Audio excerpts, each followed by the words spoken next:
For such type of errors in Python, the fatal error launcher, we need to go with the control panel. And in control panel, what we are going to uninstall Python related things.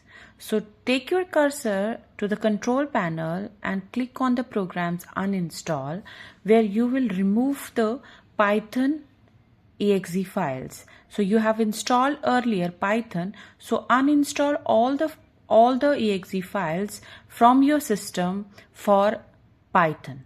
So Python exe and the launcher.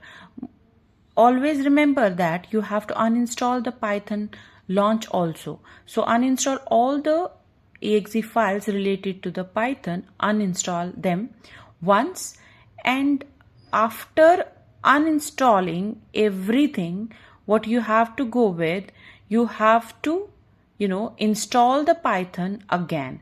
So first we will try to uninstall the Python, and then we will install it again.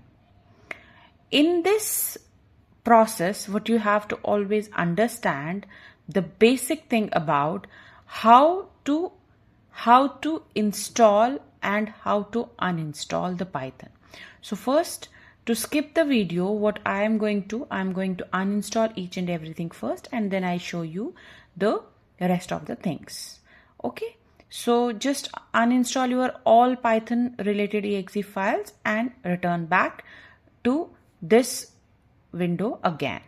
So after uninstalling all the exe files related to Python, what you have to go with, you have to install it.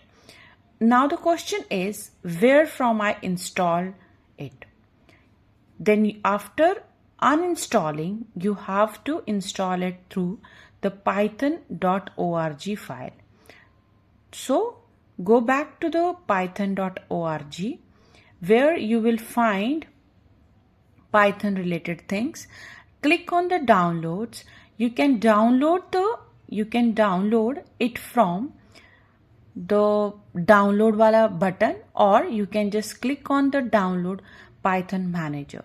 So whatever the choice is, that is your choice, and just uninstall it from this. Already you have uninstalled, right? So once you install it again with the latest version, you will see automatically now if you run the program, your program will work perfectly and you will see the results.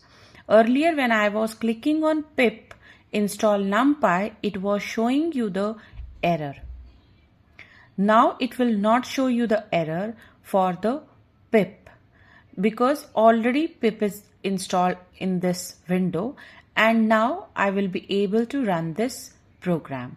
So you will see how the program is running here. Now if you are able to see, we can see the program is running.